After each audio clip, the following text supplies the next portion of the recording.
Cruelty knows no bounds, says U.S. lawmaker Chris Smith, after Chinese leader Xi Jinping was caught in a hot mic moment telling Russian leader Vladimir Putin that living to 150 years is possible with continuous organ transplants. Xi and Putin were discussing the possibility of living to 150 years or achieving immortality on September 3rd during the Chinese military parade to celebrate the end of the Japanese occupation in China in World War II.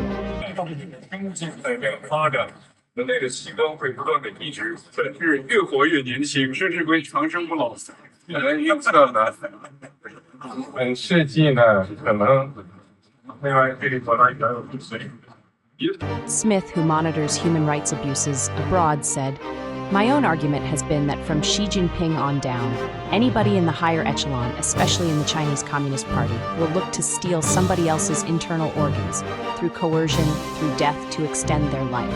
I can't think of a more selfish and barbaric act to do that." The China Tribunal, an independent group, had conducted a substantive investigation and concluded in 2018, beyond a reasonable doubt, about CCP's sponsored forced organ harvesting practices for a substantial period of time, given the extraordinarily short waiting times promised by Chinese doctors and hospitals for organs to be available for transplantation, tied with evidences of torture of Falun Gong practitioners and the Muslim Uyghurs.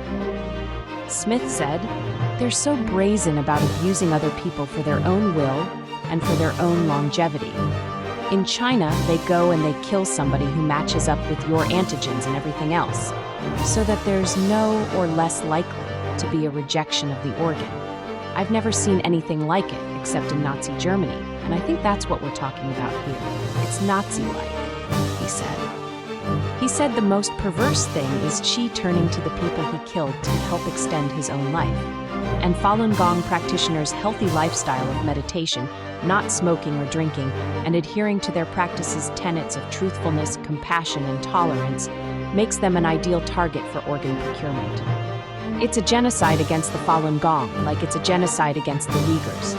There are so many horrible human rights abuses in the world today. This is right at the top," Smith added.